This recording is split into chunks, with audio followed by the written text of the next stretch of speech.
just gonna meander on this episode of Flyover Footy. I feel like this is gonna be the least analytical, but still have analysis going on because it's like broad strokes over a quarter of the season. Is that right? Mhm. 9 games. We've got Yeah. 34 total. That's about a quarter, I think. Just not, yeah, just over a quarter, really. Yeah, because Reuter put that quarter of the way Oh through the yeah, that's season right. article, which I didn't read, unfortunately. But it's kind of weird that we have this break right now, this bye week, which every team gets a bye week because there's 29 teams. So every Mhm. team has this. And then I don't think we have another off Saturday until potentially League's Cup timeframe. Mm. I think it's every Saturday plus a couple Wednesdays until then. That And sounds right. and then there's at least one break after that because it's an international break. And I want to say maybe one more after that. So it's like it's almost like we've got pretty consistent like quarterly pauses in the season to stop and evaluate how we're doing. So it's funny how that Mhm. worked out. Yeah, I didn't think about international breaks. I was about to say, yeah, there's no breaks Uh-uh. probably till Yeah, Leagues Cup, but not for us. Not for yeah. us. We have 5 games in May, 6 games in June, and then however many up until that Kansas City game on July 20th. So we're playing through the Copa America. Yeah. I Which didn't is realize that. which benefits us, right? For as Right. much flack as people give City for not scouting South America, I mean, could nab a few wins, maybe steal some draws from losses with some of these high profile players out. I haven't looked at our schedule to see who we're playing during that to see if it'll benefit us though. So that'll be fun to look at. What's Minnesota gonna do without Reynoso? Win apparently.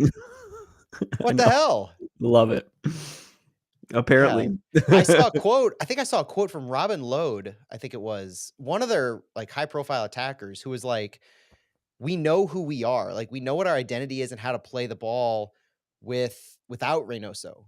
But with him, like we have to funnel the ball through him. And so we just don't know what our Mhm. identity is with him. And they seem like they've got it figured out without him, which is a wild position to be in when you're talking about like your MVP caliber DP. I know. I've heard that before, and you see it in all kinds of sports. If you rely on one guy too much, it can be detrimental. Austin had the same problem without Driussi to start the year. So True. maybe this designated team thing has some merit to it. Well, and I mean, it could have looked that way with Leuven out. Yeah, it It's nice that almost it hasn't. last year without Leuven and Klaus, but I mean, then you start to get into 2, 3 players. Mhm. Evening all. Yeah, this bye week it's got me all weird. Like I don't know, the training days are different. It wasn't Tuesday, Thursday this week. It was Wednesday and Friday, and so my days are just all messed up. It's like it's a relatively mundane week, but it just everything feels slightly off. And I like the note from Chris Gebhardt that we finally signed a Colombian and Santi bolts for Florida. I guess maybe it's like one Colombian in, one Colombian out. Is that what happened? We have a It's like we have a quota. there's not enough room in this town for the both of us. Oh, geez. Did you I don't think we're gonna get to it on this show, but did you note like, was it just me or did Lutz hype up Benitez more than he's ever hyped up a City 2 signing? Like, I can't remember Mm. the last time Lutz dedicated posts on social media to a City 2 signing in the way that he did this week. Yeah, I thought it was weird, but I didn't think of it as a City 2 player, so that does make sense. I'm with you, I agree. I think he's hyping it more. It might have been a big signing, and he might, like, be trying to give him the treatment that a big signing deserves. He might Could be a be. little we'll see how he feels about playing on City 2 for however long he needs to play on City 2.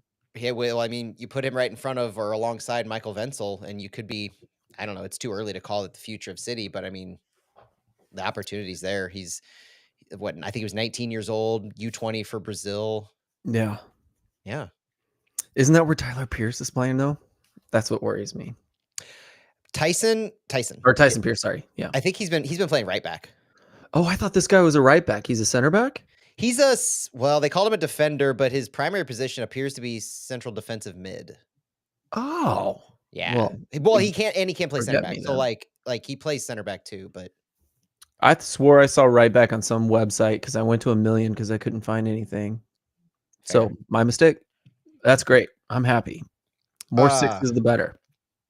Jason, I think I saw you ask me that on Twitter. But the gauntlet is I've seen them. I don't know if they've ever strictly addressed it, like what the point is, but I've seen them do it at training just multiple times just to get players hyped up. Like it's no necessarily special thing that I know of, and they haven't called it out as anything special. It's just something they do at the start of training sometimes.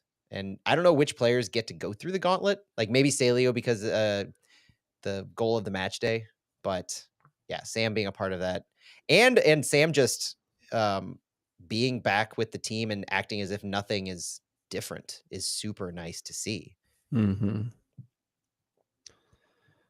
I'm sure we'll talk about that, but Yeah, yeah.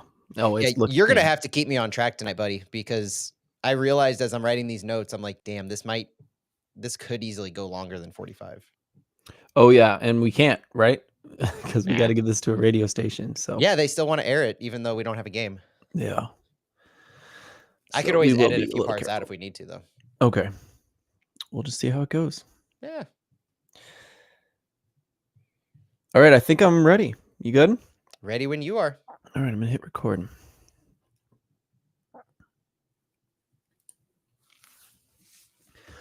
Welcome everyone to Flyover Footy on the Big 550 KTRS. We are presented by Noble Ice Vineyards.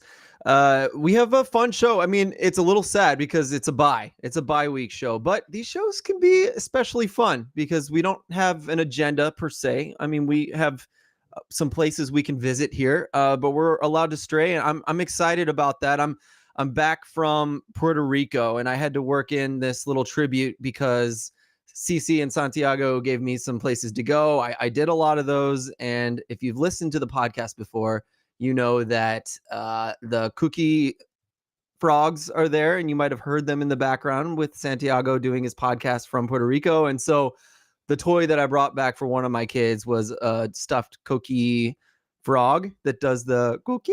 And so it's already broken. He already pushed the button too many times and it's broken. But I wanted to dedicate that to Santiago and Cece for, helping me have such a good time there. Enough about me though, Matt. Now that I'm back from vacation, we got a job to do here. We got some things to talk about. But first, of course, how are you doing? What's new for you? Fantastic. It's a bye week, so everything's a little weird, a little off between I just don't have anything to look forward to this weekend game-wise. And don't have the training days have been different. It's just been a little bizarre here, and it feels like we're just these spinning wheels for right now. But it's a nice time as we were talking earlier, Phil, because we have this odd kind of bye week, seemingly random early in the season. And when you're in a league with 29 teams, you're going to have a team every week that just has a bye week, and they just so happens ours falls about a quarter of the way through a season. And it's nice in that regard because it breaks it up. We have this quarter season bye week. We'll have about halfway through the season. We've got Leagues Cup to look forward to, which will likely be a little bit of a break. And then we have some international break or international windows later on in the back half. So breaks it up there too. So we'll have some nice chances to touch on City and how they've been doing and progressing and comparisons to last year, trends, all kinds of fun looks like we're going to get into tonight. Absolutely. And I don't want to bury the lead because I do think the biggest news, the biggest gossip that maybe we could even talk about tonight is that Sam Adeniran is back in training. I mean, that has to be for me the news of the week. Matt, you were the first one I saw on Twitter reporting that. And so spill the beans, man. What'd you see at training today? Tuesday. Tuesday's a normal day. Oh, not today. Sorry. Yeah. So Wednesday was our first look at training this week. They had 3 days off, a little extra day earlier in the week, and showed up to training, walked in, and the group was already out. They got at it early on Wednesday, and Sam was out there amongst them doing the drills, team activities, acting as if nothing was different. And from our perspective, whatever had happened to get him on the field had already happened. Post training, we asked Carnell about that. And his quote, both to Tom Timmerman and to me on a follow up question, was Sam is back on the field training. And then I asked him on my follow up, does this mean everything's behind you? Is there anything else that you could add about what might be going on? And he just said, Sam is back on the field. So they're leaving it at that. And everybody who wants, including us, who would like a little bit more insight or maybe a little bit more information on what's going on now and what the plan is for Sam, whether there are any carry forwards, we're out of luck. That's Carnell seems pretty drawn in on that as far as he's willing to go, which is good because I mean, let's be honest. The one feedback that I mentioned last week on our show with Santi is that in giving the quote that Carnell gave and the details that he gave, framing it around the intensity and pushing himself and being out there for his team, framing it around that definitely said something. And so now saying less is meaning more. I think keeping all of that internal and just giving the facts of what's out there does say a lot to, I think, working to mend whatever issues occurred in this relationship. Yeah, I think there's two ways to take that, right? Like one could be that he doesn't want to air dirty laundry, though he did, I guess, in a way, not so subtle way, subtle and then not so subtle. And maybe also this is just part of the flipping of the new leaf. We don't have anything to talk about for good reason, but also, you know, I don't know if you weren't there or you were there. I mean, so like, Yeah. I'm curious how he delivered it because it almost feels like, we're not talking about this. I'm still angry. This is something we're working on. Maybe he's not approving of Sam being back in training, but we need him, like all these Yeah. things. You guys know how I am. I overthink things, but it is a possibility. I mean, it's something worth Sure. mentioning and It was putting very matter of too much weight fact. into. Yeah. Yeah, it was very matter of fact when he Good. said it. And so there was nothing mannerism wise that I read into it. It was just very this is what it is and we're moving on. Yep. Right on. I'm good with that. I'm good with that. But I will And overthink it. You can't stop my brain from overthinking that stuff. well, if you're going to overthink things, I think Edu Leuven's a good player to pivot to in overthinking because Nice. I really my heart goes out to whatever's happening with Edu Leuven. The family medical emergency that Carnell referenced last week in why Edu Leuven had been missing games and training. And his quote this week was furthering that. Carnell said of Edu this week, quote, we treat totally different. We treat totally different from the rest of the group right now. If his body's feeling up to it, he can progress as needed, but that's up to him. And we saw Edu Leuven at the beginning of training running on his own and then walking off as the team was still doing their team drills. He went back into the training facility. So Carnell still has the kid gloves on with Edu's, being very soft, very, very gentle, comforting, parental almost with Edu in giving him time to do what he needs to do, get his head right, handle whatever's going on. And it's just such an unfortunate situation on top of the hamstring injury for him to deal with. And who knows when he's going to be ready or right or what issue has to be resolved for him to be able to focus on soccer, if that's even a possibility to fully focus on it, because I don't know that him being back at training indicates a resolution to whatever's happening. But regardless, my heart goes out to him and his family for whatever they're going through. Yeah, I think things took a turn to the respectful level when Carnell said, "I have permission to say this," Yeah. right? That he's going through something personal, and even the way it's phrased, if his body's feeling up to it, he can progress as needed, but that's up to him. Yeah. I mean, you don't just do that because no special treatment because he's a DP, right? That's just not the way this team rolls. It No. just feels like there's something pretty big That's not going an on. injury comment, I don't Right. feel. Like, that's not something he said about Josh Yaro and Jabulu Blom, who are also recovering from hamstring Right. injuries. It was very much for Josh Yaro, it was very much fact of the matter. Same with Jabulu Blom. He said Josh Yaro is starting on-field work in terms of his rehab and integration with running and mobility. Yaro is still doing straight line stuff, linear, but he's progressing. So Yaro with that hamstring injury, he's not pivoting, he's not moving horizontally. And Carnell said they're not going to rush him. Similar with Jabulu Blom, who's starting his on-field work, but Carnell did say that Blom is the closest one to returning. And that's insightful because also the previous timeline that he gave was 2 to 4 weeks for Blom and just at least 4 for Josh Yaro. But those two in particular is letter of the law, talking about the injury, giving the updates. They're working on fitness, but you could see the difference, not just in Sam and Edu, but Edu and Yaro and Blom, who are going through hamstring injuries as well. Indeed. Um, and Yarrow being out is like a thing now because he did work himself into such good form there before the injury. And so that's something I look forward to. And perhaps Jabulo will be needed by the end of the season Mm. badly. I mean, I could see that happening. There were times last season where we just felt like he was saving us on the field, and the system worked very well with him in it. In a different way, right? Because we're looking so different this season, and so who knows what this season's going to bring. We were just talking about what you can do with and without DPs and who Yeah. it's more important to in the pregame here offline. And yeah, I mean, Jabulo being in there, if Leuven and Klaus are gone, it could become something very important. So something to watch there for sure. Getting those guys healthy and making them useful again. Yaro, especially for me, is high on the list. Just another Let's- benefit of yeah, the bye week, right? So not just a yeah, nice true. break for everybody, but for those players in particular, like a reset chance because it's a tough stretch coming out of this against Houston, Chicago, LAFC, Cincinnati, Seattle, and then into Miami. That's a pretty rough stretch, regardless of the form some of these teams have been in.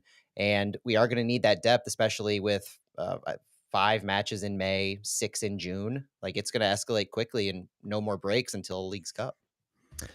And we talked about this too in our DMs, and I think going back to the Sam and Klaus thing is, how much do we really want to ride Klaus for the rest of the season, right? Having Sam back to me is really ideal, right? I'm really glad he's back. Drama aside, it would be nice to be able to roll with Sam a lot more than we have the last couple weeks, of course, with him being not in training and not in the 18. So I really hope Sam gets himself back in contention for starting even, from time to time with these double game weeks that are going to be coming up in the next couple months. So that's what I'm voting for. If a sale needs to happen, Matt, you were saying that he needs to play. His contract's up in December, at the end of Yeah. December, right? Is that correct? Yep, Sam's contract runs through the end of the calendar year. That's how the MLS contracts are structured. So if Sam's going to be sold, whether it's the summer or after the season, he's going to need to play. And Klaus Yeah. can't be expected to play 90 minutes every match. Nuki Thorson has shown like he's a good change of pace, but he also provides something incredibly different. Mm. And we've seen Sam both with Klaus and on his own with guys like AZ, with Indiana Vasilev. And there's a place for him. There might even be matchup based opportunities that we can leverage depending on what you need from your attackers and how you look to progress your offense through them because they're vastly different attackers, Klaus and Sam. And so it's not necessarily a given that every single game and game state will make sense to have Klaus run 60, 70 plus. You're listening to Flyover Footy on the Big 550 KTRS. We are presented by Noble Ice Vineyards. Thank you for joining us today as we kind of get you up to date on some of the news during a bye week. This is a bye weekend, but this is a good opportunity to take a look at how the season has gone so far. And maybe even we can compare it to last season. Matt, I know you've got some bullet points we can touch on. Why don't you get us started? Yeah, the first thing is just where we sit. I've been starting our midweek show here recently that gives a good picture into where we are in terms of statistics league wide and giving a picture into some of the other teams. But as it stands now, we are tied for 7th in points. We're 9th in the table in the West with 12 points, 2-1-6 record, 2 wins, 1 loss, 6 draws. And we're going to talk about some of the comparisons to last season in the start, the way that the season started. Obviously, you had the 5 wins in a row last year, and that didn't happen. But one key thing to keep in mind that's going to be a theme as we look to how this season has started is our ability to take losses and turn them into draws. We have more draws through 6 games, or through 9 games rather, than we did through the entire season last year. We had 5 total last year. We have 6 now through 9 games. But through the first 9 games in 2023, we also had 2 losses. So we already have fewer losses now, despite the fact that we're drawing more games. The goal differentials reflect similarly, where right now we have 15 goals for, 14 goals against. Last year at this time, we had 24 goals for, 10 goals against. So the goal differential is vastly different, but at the same time, we're doing what it takes to keep these losses from being losses. We're turning them into draws. We might not be finishing like we want to yet, but that's the mark of a a longevity of a team to me is that you're not this flash in the pan, you're not striking while the teams don't know what you're throwing at them and then they're figuring you out like last year happened. That's a pretty clear storyline that occurred last year.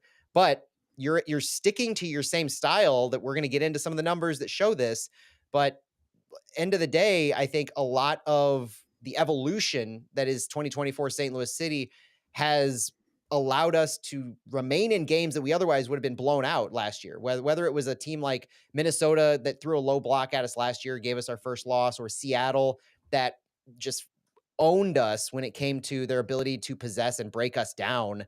Like, we're not being overrun in any way, shape, or form. And we're going to hear from Bradley Carnell here in a little bit on how he thinks some of these moments go. But yeah, I just see how we're starting off this season as very measured, I would say, compared to what we did last year on both sides of the spectrum, having great runs and having really frustrating runs at times. This has been a very measured start to the season, and it's kind of aligned with some of those expectations in how we came into the season. But right now, where we're sitting tied seventh, we are definitely a little less than when it comes to how some of the experts picked us. So looking at MLSsoccer.com, if you remember, a lot of the analysts had some respect for us going into this year, with Andrew Wiebe famously being the person who picked us lowest in the table at 12th.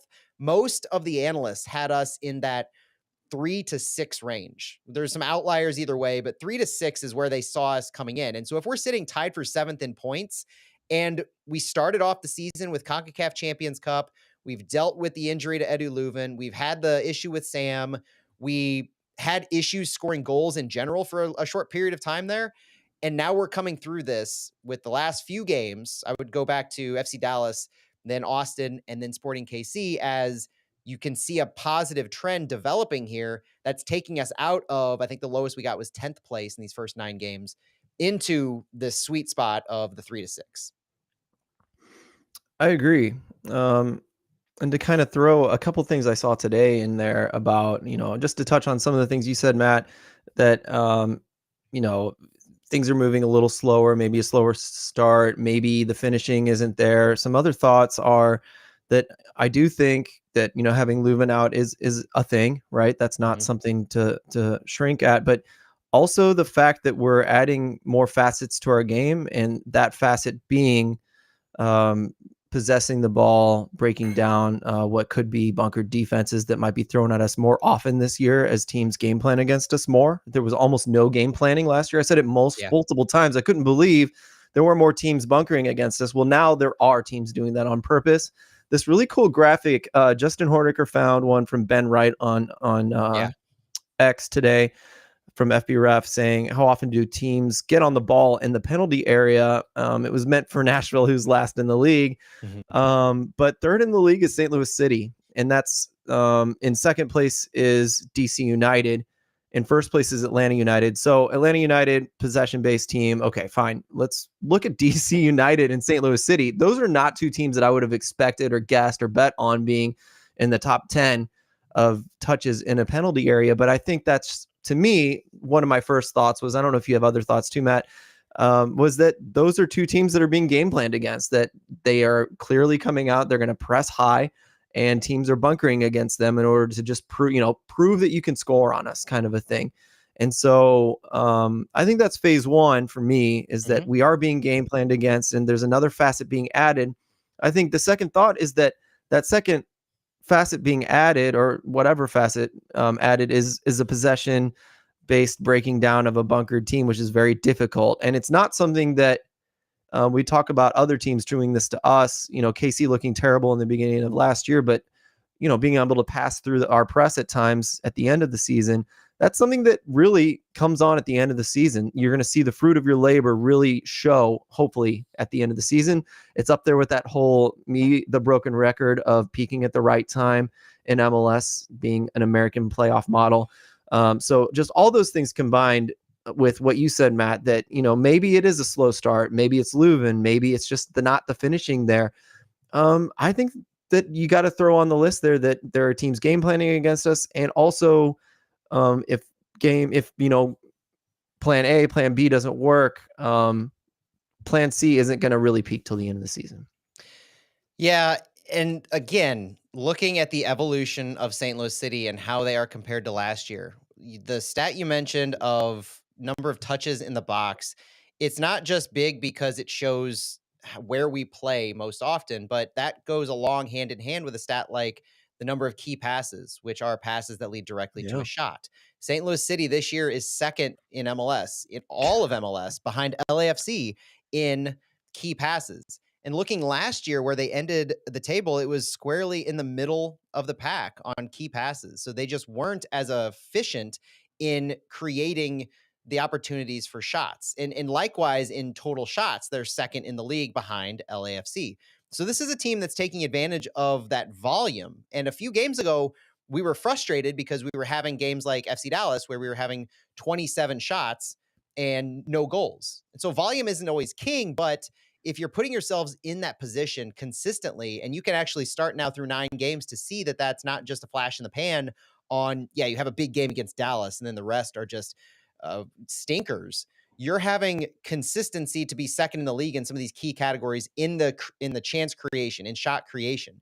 And that's something that last year St. Louis City just couldn't really call their own. And the way that we're doing this in connecting our lines, not just sending the ball over and hoping to create one shot, one pass after a long ball to Klaus, like things are clicking a little better to be more clinical in possessing the ball in the final third. So the number of touches, the number of key passes in the final third in the penalty box, all leading to, I think, turning a lot of these opportunities that St. Louis has. And that's a good sign that they're carrying into it. And when you're having the consistency that we're having in lineups lately, that's something else that drives this, because it's the same guys asked to do the same role who are performing these tasks. It's not just getting lucky, so to speak, with tossing in a new group of players in a rotated match and then they just go off and you're able to ride that hot streak. You're building off of players like Indiana Vassilev. You're building off of Rasmus Alm up front, seeing Celio Pompeu really take a next step this year into what he's able to Hmm. do.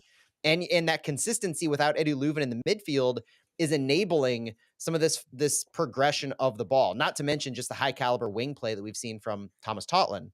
So it's building in all these ways that are leading to these underlying numbers, telling good stories about where St. Louis is trending after 9 games. Yeah. And, worryometer. I don't know what podcast always talked about that I used to listen to. It sounds like you and I, Matt, are both agreeing that it's like very low, right? We're not worried right now. Yeah. Things are looking good. Lots of potential, more potential than there is worries for me. It's true, and that's a good place to be in 9 games in, after having the start that we did with Champions Cup, getting bounced out early, not finding a good rhythm afterwards, and just taking a few weeks to get settled down. We're now at a point where we're seeing the goals fall. Klaus is now in goal scoring form. The consistency in lineup, in progression is there, and Carnell has to be overall happy, I think, through his first almost 2 full blocks of games, and that's, for me, a fun way to look at this, because Carnell has said that they look at this season 2024 in blocks of 5 games. Last year, he had said 6, or at times maybe 6 or 7, but this year he said very clearly 5. And so we can measure what the success that they're looking at based on these 5 games. And so in trying to figure out whether St. Louis City looks at this season as positively as we do after 9 games, where especially how they're trending, I tend to think that yes, and I've been trying to look into these blocks of games and what Carnell has said to try and figure out, maybe we can try to guess what their actual goals are for these blocks of games, or for the entire season for that matter. And what I came up with, Phil, is kind of fascinating. Carnell said after the first block that they were a couple points off where they wanted to be. I need to go back to the tape because I'm almost positive he said a couple. It was either a couple, 2 or 3. So if you're after 5 games and you're 2 or 3 points down from where you want to be, that might have put them at the time at 2 wins, 2 draws, and a loss. I think that would have been on target for St. Louis City after those first 5 games. So if you take the number of points that would equal after a single block and you average it out for the rest of the season, it tells me that overall this season, Carnell is probably, when you put all the blocks together, average or looking to target a 52 plus point total on the season. What does that mean in the standings? Because you're not just going for an arbitrary point total and saying, okay, I think that'll put us in a good spot. I think when Carnell's saying they're on track or they're a little behind in their blocks, and we may never hear about this after I'm trying to analyze him again. We may never hear him give us this insight based on this. So I'm sorry about this already. I think Carnell's goal at the end of the season, based on what he said earlier, is a top 4 finish, because 52 points Mm. historically puts a team in the Western Conference on track for a top 4 finish. And so if you're measuring yourself as where we want to be after each block, that's what I think Carnell's looking to. It's not just necessarily we don't want to be in tied for 7th after our second block. It's the fact that the point total that you're going to have cumulatively after each block is going to add up to that top 4 finish. And there's probably, I'll caveat this myself, there's probably a lot more that goes into that, like the quality of opponents. Maybe you're looking to get more points in Mm. a specific block based on who you're Yeah. playing. There's a lot more that probably goes into it. But I think that's a fairly high level way that we can look at this and try to measure our success as we see it versus how the club is probably viewing this.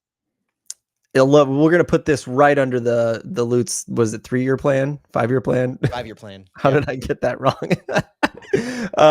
Yeah, so they'll love us if we keep bringing this up. But I love that, Matt. I think even if that's not what he is thinking or saying, I think it's actually just like a nice insight to, if that is what he was saying, Yeah. that's what the outcome would be. Looking at what typically happens in MLS, really good digging there, Matt. We got to push things along. I would love to see, are we going to do this Durkin video? I think we should jump to that if Yeah, possible. when we're talking about how things are trending, I was able to talk to Chris Durkin this week and try to get his insight into how he feels the season has been progressing. So we have a clip to listen to Chris Durkin on how he feels the season has been going so far.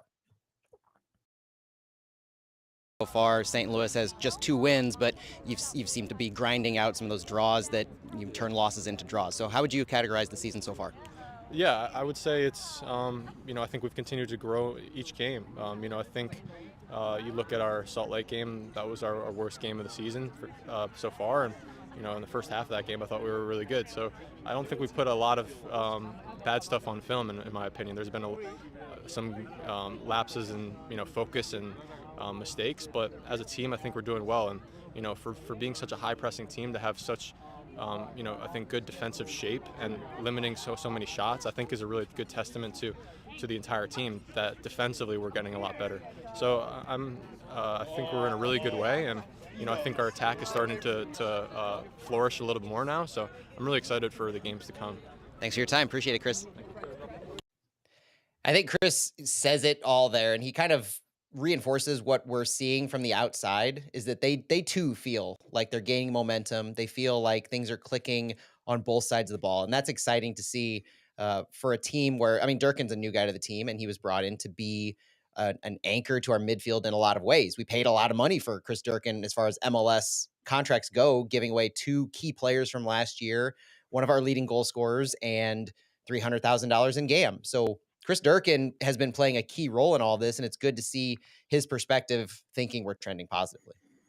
I don't know if I loved watching our midfield last year because it felt like, collect the ball, send it to Leuven, and then Leuven does work, right? That felt like the formula last year. And this year, Matt, I mean, the first week we played, your first thoughts were like that midfield rotation. These guys are moving, they're passing the ball. And I agree. It's been so much more fun to watch St. Louis City this year, and I think Durkin is the hinge, the linchpin on that. I love it. I mean, we're getting in the chat. We're getting lots of love for Durkin. He's got a bit of more of a baby face than I realized. You've got that nice camera, and we got a nice, good look at him there.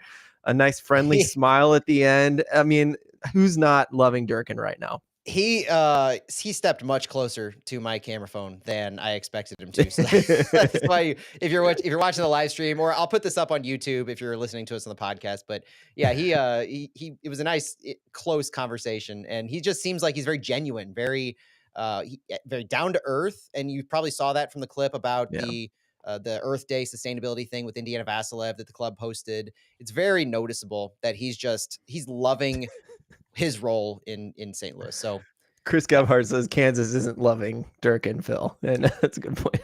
No, he had one of the 2 great shoulder to shoulder moments, and I want that. I want to see more of that. I love Durkin's physicality in how he plays too. It's fantastic. Now, one of the things too, I'm going to play a clip from Bradley Carnell here in a moment, because Chris Durkin reinforced a couple of those defensive lapses that we had talked about, where Bradley Carnell in the past few weeks has really honed in on being proud of our offensive performance and playing complete games. Austin was a complete game.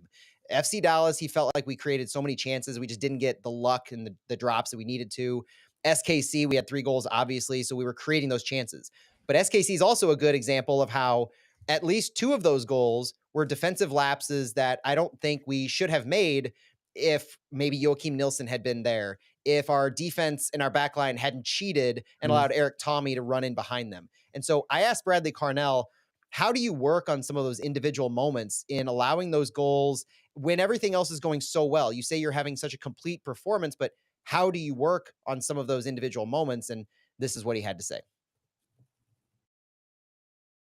Ask, is it a systematic failure or a failure? I wouldn't even call it a failure. You know, is it system oriented or is it individual oriented? And then there's even a group orientation. You know, is it 2 or 3 around the ball, or you know, on the weak side or what have you? So we look at all those, and you know, we discuss it in film, we show video, we send the guys some game debriefs. You know, whatever it is, the coaches work behind the scenes to pull players in and show them, you know, some of the individual moments where they could do better, some of the group moments. So again, we're always asking questions, and I don't think anyone asks any harder questions than us as coaches and staff. So again, it's an exciting thing to be part of, because we see so many clear moments for us, and really promising, and we feel we're not far off from like total performances, you know. Phil, my biggest takeaway there is when he referenced looking at groups of players, because it's not, he's talked before about, when I asked him about Anthony Markanic a few weeks ago, he took it much higher than that and said, well, if we're leaving Markanic on an island, something else has gone wrong. If we're putting him out there in bad positions, don't just look at Markanic, look at the few seconds before that, the buildup before that. And so for him to reference groups of players, maybe like a triangle when it comes to a fullback, a midfielder, and a center back, something like that, where they're not working collectively and well enough. I think that's an interesting way to put perspective on some of those lapses in moments that I was mentioning. There are just so many beautiful coaching moments for Carnell. Yeah, we do get some coach speak, but I do think he tries to give us stuff as often as he can while protecting his players, which is first priority. And you know, just hearing him say what you said there, Matt, I love that. Like, he's saying groups of people, so that it's also like there's no selling a player down the river. I love what he said about Markanic, and I mean, I agreed with it before he said it. But there's just this tendency on Twitter, of course, is to just blame a player for missing something. We're hearing a lot about it with like Scally, right, in that Jamaica game, and missing something when he was clearly double teamed and there was nothing he could have done right in that scenario, but he's taking the blame. I just love hearing Carnell do that kind of thing. And even when he, you know, slipped and said failures, and he said, no, there's no failures. And that's just like ingrained in him. And this is just like level 1, right? This is just like him, just normal conversation, saying something, but then, you know, that goes to multiple levels when it comes to coaching. So I just really enjoy, like, this man was clearly made to coach. Like I said, there's no selling players down the river. There's admitting of blame within him, within groups of players, within the system, you know, and it's all part of the formula. And I love hearing him talk about that, you know, there's a solution to everything and there's no one answer to any solution. You know, it's like, these are the sorts of things that we're getting from Carnell as a coach, I think. And I just, you know, he just displayed it perfectly in that clip you got there, Matt. I love it. Yeah. And I think this is becoming a hallmark of Bradley Carnell, not just in how he defends players and how he rises above a lot of the talk that occurs in, you know, individual blames that go on. It's more collective, it's more system, you know, it's looking higher picture. It's looking at things through different lenses. And I think that's one of the reasons why you've seen so much consistency year over year now. So we're into year 2, 9 games into year 2. And yeah, I've referenced an evolution to St. Louis City a lot in how their style of play is. But if you get back down to it, if you look at some of the underlying numbers, like the PPDA, passes per defensive action, you look at some play style numbers and how the sequences are built up, the numbers are strikingly similar to me from 2020 to 23. It's not that we're doing it the exact same way, but from getting from where maybe the ball is with Berkey or with Parker up to Klaus or AZ or Sam or whoever, and then getting a shot off, a lot of these numbers and how our press is working are very similar. So I looked at passes per defensive action numbers, which indicate the amount of passes that we allow other teams before we make a play on the ball. And all of MLS is getting a little better. They're getting a little more press happy. But if you look at St. Louis specifically, last year we allowed 10.2 passes per defensive action. That's the number of passes on average before we made a play on the ball. And that's against all competitions and against all types of teams. 10.2 through 9 games this year. Guess what number we're at? 10.2. The exact same. So if you look at, you can say that we had a great start to last year, that we fell off at the end of last year, that teams adapted to us, but our underlying press has been operating shockingly consistent compared to last year. And when you talk about how we progress the ball, we've definitely put more of a focus on possessing the ball. Our possession numbers are much more all over the board than they were last year. They're up and down, sub and positive 50% just about every other game, but we're grinding out these draws. And so I looked at, these sequence times. Another stat that we talk about all the time on Flyover Footy is the overall average sequence time of where you have possession of the ball, the passes per sequence, and the time for direct speed. So St. Louis in 2023 was obviously one of the top teams with the New York Red Bulls in all 3 of those categories. We were one of the fastest sequence times. We had one of the fewest passes per sequence, and we were one of the most direct teams as far as speed goes. This year, we are in the exact same position, if not more so, in every single one of those. So look at the number of times we've possessed the ball. Our sequence time is the quickest in the entire league. We're even quicker than we were last year, 6.92 seconds versus 6.38. On average, we progressed the ball up the field faster than we did last year through these first 9 games. Passes per sequence, we're sitting almost the exact same number as we were last year in volume of passes per sequence before we either turn the ball over or get a shot off or whatever.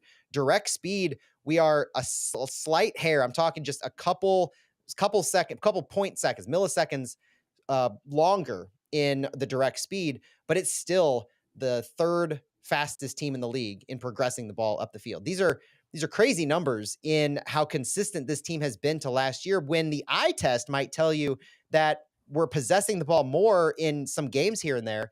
But look at the game here recently. I think it was against, I want to say FC Dallas, but we had like a 37% possession number. It was an unreal number that was so low. And I think that speaks to how in any given game, it was Austin, we had 38. Yeah. And the LA Galaxy, we had 34. So in adapting to these teams, which I think is part of the evolution, we're able to adapt to teams like DC United, who play a very similar style, but we were able to get the draw out with 57% possession. So there's nuances in like what players they have available that cause some frustration after that match, but taking it back a step, we can play with the ball, we can play against the ball, but it's averaging out to be the same St. Louis City that overall we know and love from last year, and how quickly they get the ball up the field and then producing all of those shots and key passes that we talked about earlier. I think the craziest thing, I think this is what you're getting at, Matt, and I'm sorry if I missed your main point there, but that the fact that we can keep those numbers, those pressing numbers the same, those attacking numbers as quick as they are, while still having more possession, to me is wild. Yes. That's the part. Combining those two almost is like unfathomable. But yeah, I mean, I do think it does also compare to like what I was saying earlier, is like we are being forced to do different things based on what teams are giving us in game flow situations. And so it's just so nice that there is that last option to do it. But again, to keep it fast is incredible to me. I don't know how it's happening, but it is nice that we have another year and another progression of this team, that our principles are there and they're ingrained, right? And we are just able to float extra stuff on top now because it is so ingrained in the players that have been here, and Dirk can fit right in quickly. So, and the fullbacks too, honestly. So it's been fun to watch.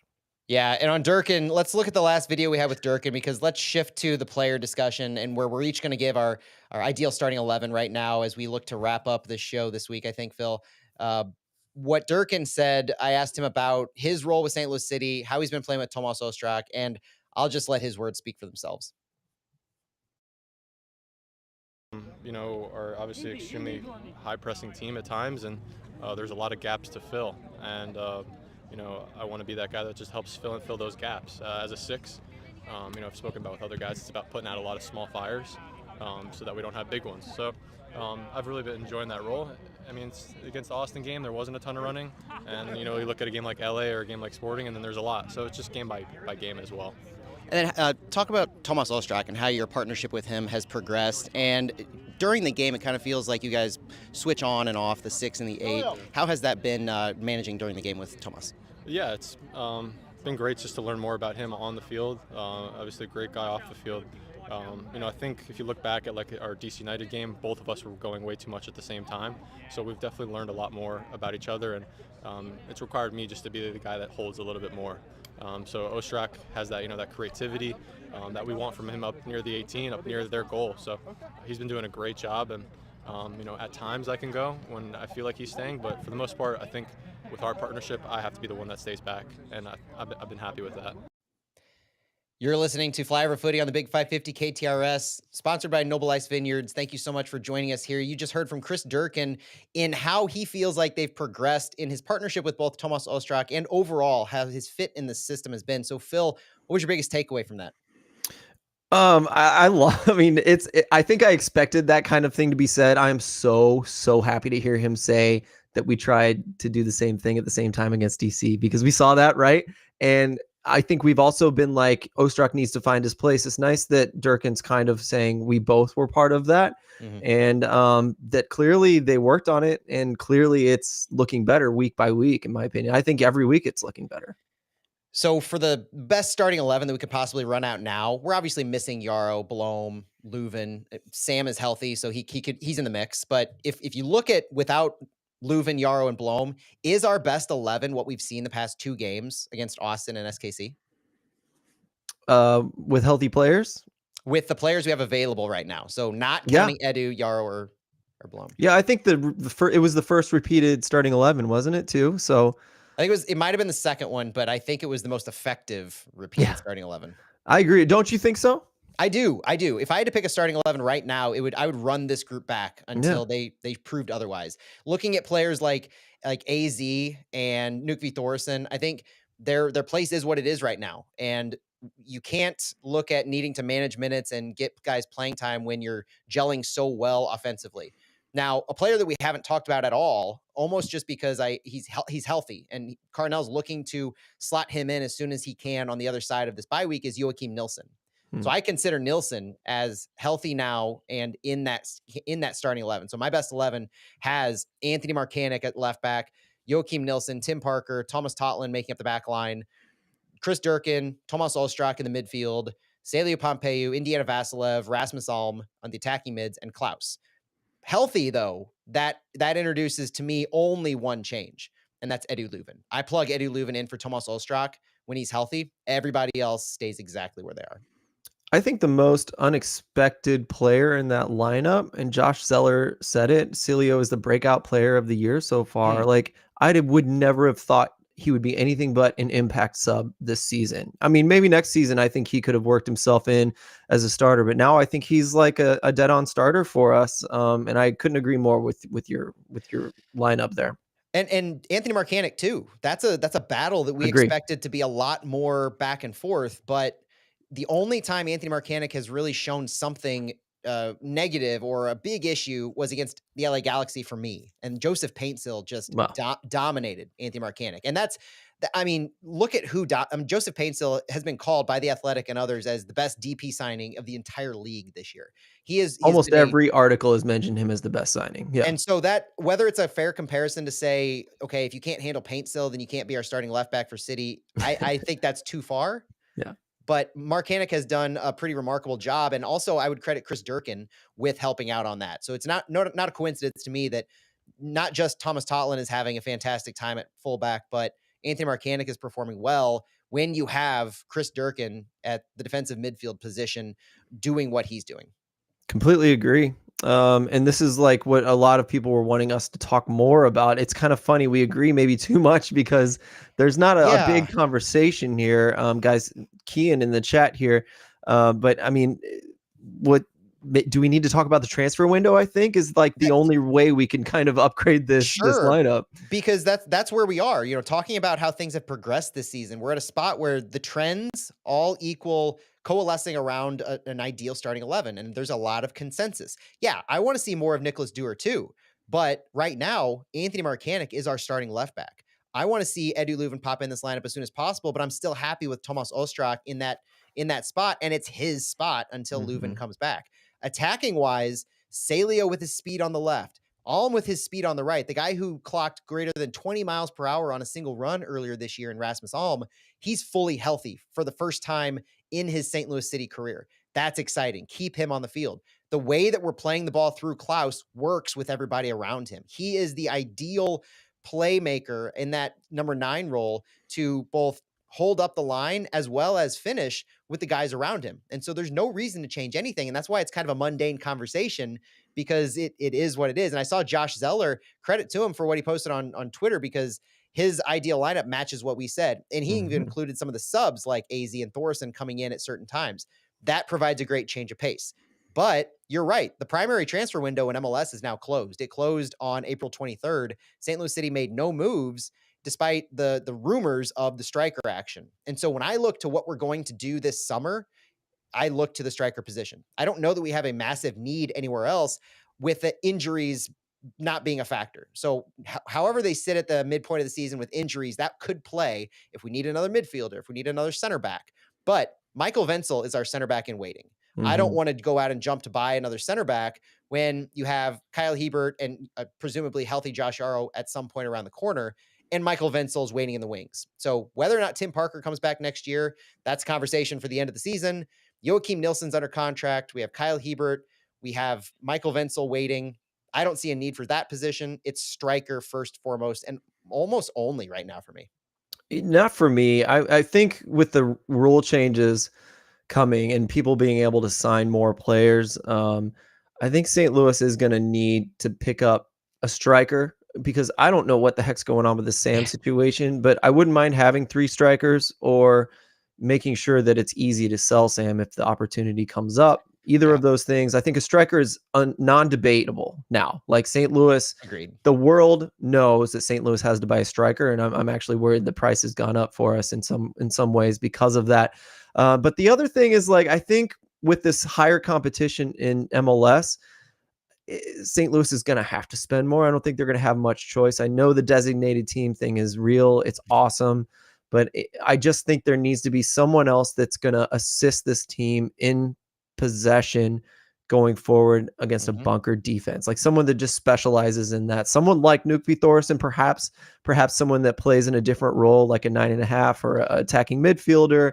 Maybe not a starting player, maybe a U22 initiative to me sounds perfect, like someone with a big high upside, but someone with different skills than we're seeing from AZ, different from even Vasilev, that can play in that position, perhaps, that's good in a tight spot, good at passing, good at key passes, good at assisting, maybe scoring a goal if it falls to him and not missing. Like, these are things that are really important when there's just a bunkered defense and every team sucks against that kind of thing. So that's what I'll say is, yes, striker is a must now. You can't question that, but I will say that I think we need another, U22 type player.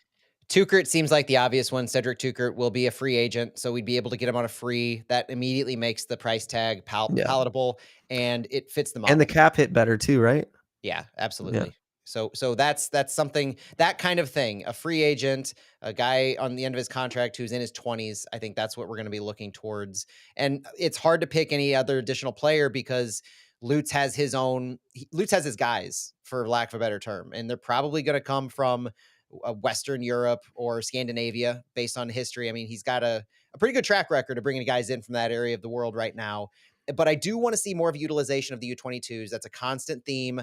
I'm willing to give leeway to bring in the right guys, but right now Chris Durkin is our only player on a U22 contract. With the MLS rule changes, right now we'd have 3 more U22 spots available. That's absurd, in addition to the $2 million in GAM. Yeah. Take advantage of it when you can. Yeah, I'd say spread the GAM to the designated team and use the U22. Like, you use it. My goodness, use that. Matt, quickly, We joked a bit before we started the show that Santiago is spending time in Florida, and so we've traded one Colombian for another, haven't we? Can you tell us about our new signing, because that could come into play too in the coming year? Yeah, it depends on how much you think St. Louis is going to be moving players from City 2 up to City, because we talked about Michael Wenzel. Don't get me started on MLS rule changes. I know. Oscar Benitez has been signed to St. Louis City 2. He's a Colombian. He has a youth career in Brazil. He is a Brazilian U20 player, and he comes on the contract through the duration of 2024. So what that means for City 2 they've kind of found a pretty good rhythm of their roster themselves under head coach Bobby Murphy in their second year, and they're now climbing up to, I think, second place in the West. They've had a tremendous growth since their first loss and only loss to the beginning of the season. Now Benitez comes in. He had the fanfare of the announcement. He had the fanfare of Lutz giving him some social media posts dedicated to his arrival. The future for him will be interesting. He projects, it looks like, as a central defensive midfielder or a center back. So in the central defensive part of the field, and what he could provide, maybe this is a trial just to bring him on and make sure he is what we think he is before we offer him some other type of a contract. That's going to be interesting to watch, see how quickly he progresses, because he lines up with some of the other summer transfer talk, in that, if you remember last year with Knut Thorsen especially, he didn't produce for us at the end of the season. And that has been said over and over and over by both Bradley Carnell and Lutz Pfannenstiel, is that that's by design. You bring in players in the summer, not for them to make an immediate impact, but for the long-term plan. That's going to be tough for a lot of City fans, I think, to wrap their head around based on how this season is progressing. So having lost Nico Gioacchini at the beginning of the season, we're talking about Sam transferring. We just had the issue with Sam, so that's made this issue at striker even more raw. The fact that we might bring in a striker in the summer and not have them make an immediate impact is going to be a difficult thing to realize, but that would be following the trends that we've seen from Bradley and Lutz. So I mentioned that on Benitez because he's coming in April. He has a contract for the rest of the year. I don't know how quickly he's going to acclimate or make an impact or start. So these kinds of things are in the back of my mind always when it comes to bringing on new players. Agree. Matt, let's wrap this up. Let's look forward from this point on. You give your thoughts. I will maybe touch up a little tiny take, if at all, after this, but please give your thoughts on where we go from here. Correct me if I need correcting. City has a closed door scrimmage this weekend with the grass being torn up in City Park. It's likely on the training fields. And Carnell has hinted at wanting to use this as an opportunity to get guys more minutes, to have your Jake Nerwinskis, your Nicholas Dewars, get more minutes for them, because our first midweek match is coming up against LAFC on May 15th. That's going to be our third match out of this break. Midweek matches mean we're going to see rotation, whether it's against LAFC or whether it's against Cincinnati after that. One of those games are going to need to have Jake Nerwinski, Nicholas Dewar, and others play. AZ is going to start. Sam's going to start. You're going to see all of these guys. And this closed door scrimmage, probably bringing up some players from City 2, maybe the academy, maybe Carson Locker gets some time. That's what it's designed to do, is keep the legs fresh and introduce playing minutes for some of the guys who haven't seen minutes lately. Good stuff. Love that. Look forward to it. That's it from us today, guys. We went a little over, but I think we're gonna figure that out. No problem for the radio show. We've got the full show on the podcast, no matter what. We're Flyover Footy. You're listening to us on the Big 550 KTRS. Thank goodness for the Big 550 KTRS. All the best, the most soccer coverage that you can find on any individual station that exists in St. Louis. We're also presented by Noble Ice Vineyards, and so we've been really happy with that addition this season. I just have one thought here, and that is that Flyover Footy in no way endorses staking out the training fields for a closed door friendly. So make sure you don't do that. That's it from us, though. Thank you for listening again. We'll talk to you next week.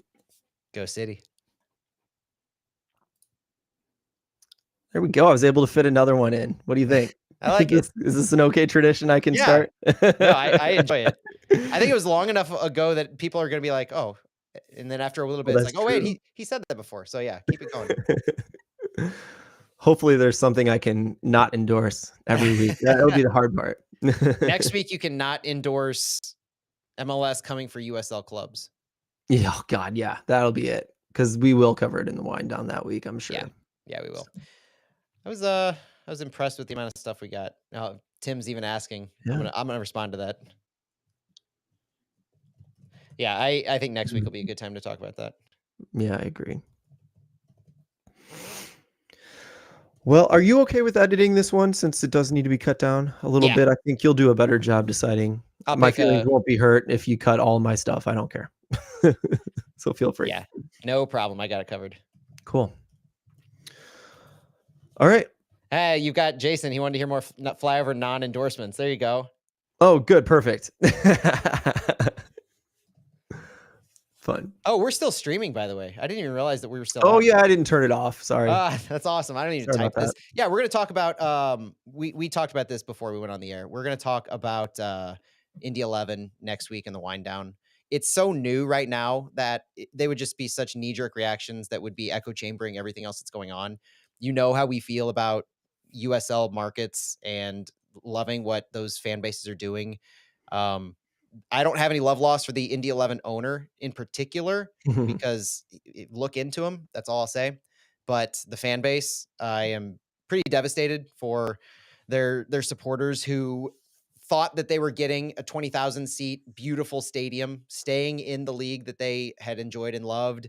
Maybe even talking about Indy 11 eventually working their way to MLS with new owners, but now it all seems come crashing down. And we're going to talk about that next week with hopefully Stu will join us for that because I think that'll be a fantastic one for him to get in on.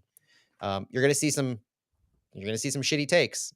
Sorry for my language there. We don't usually curse on Flyover lately, but you're going to see some really bad takes going around social media. And just if you need to take a break from social media, from looking on that part especially, I will probably be doing that this weekend myself because that's not a rabbit hole that you want to go down into, and nobody should have to lose their club no matter what's going on. Everybody has a unique situation. St. Louis has a unique situation. San Diego has a unique situation. Indies is so new that I think we'll have more details and more things to talk about next week. I'll just say that in some ways, like St. Louis has set the tone for this kind of bullshit to happen. You know, it would have been this is another one where you come in, it's like, would have been really nice if St. Louis City or St. Louis FC had just like continued on or, you know, reformed into something like this. And now we see the city just, you know, again, like dropping a club like it's a nothing and moving on to the bright, shiny thing. And we saw what happened in Sacramento when they couldn't handle it, right? So that's the other thing. Matt, you mentioned they were like too big for their britches. So, Yeah. you know, can Indy handle MLS? Are they going to turn something good down just to screw up an MLS run? I don't know. Yeah, that's what sucks is St. Louis has made it easy for someone to be like, well, look, it worked for St. Louis. They shut down USL, which was mediocre. Yeah. And now they have something amazing, which it is. And we were lucky. We have good owners, but that's what I go. Everyone's going to go that well, right? Everything's different. Like every single scenario, the San Diego Loyal started because they wanted to eventually get up to MLS and it didn't work out and they folded. Like St. Louis FC didn't have aspirations for MLS initially. It's Scott Gallagher. But an opportunity arose. We saw the pyramid initially, and then St. Louis FC disappeared from the pyramid when that relationship couldn't be cultivated. And, you know, things were different for Orlando, for Cincinnati. Every city has their own stuff. Every city has their own baggage that they have to navigate the waters of U.S. soccer and the first and second division pyramids the way that they need to. And every city's going to come to the conclusion that they come to differently. And I have a tough time judging any city, the fans for how they react or what they do, whether they're hurt by not having the club that they've been following for years, whether they're excited for the prospect of something bigger, because like you said, we've seen what bigger means for St. Louis, for Cincinnati, Orlando, all these clubs that had a team in USL and then had a team in MLS. Things get bigger. And it's not always better, but it is more grand. And that's, if somebody's excited for that, I'm never going to judge them for being excited. I was and still am super excited, despite the fact that still having a raw spot in my heart for losing STLFC. I will, however, never. One of the reasons I want to talk about this later is what happens with the mayor. Like, there's a lot of really seemingly shady stuff, backdoor Mhm. stuff that was going on with the mayor, and his press conference was very, very shady, if anything. So that's where I look and draw my ire is like, what did he do in this? How did the ownership of Indy 11 play at all? And the guy that they brought in to spearhead, I just saw this, is Tom Glick, the MLS thing, which is Tom Glick has experience with NYCFC, with Charlotte, and Chelsea. And so he's a soccer guy and he has a history of getting teams to MLS. So Right. And that's what I was going to add is like, where does MLS come into this? You know? I think MLS's only statement so far, which is another reason I don't want to talk too much about it, even though we are right now. Well, it's not fair. This is unofficial. It's on YouTube only. It's on YouTube only. This is our YouTube special. Tune into the live stream and you get this. MLS's only statement was they're excited about them pursuing like a stadium or something. It was a non-statement.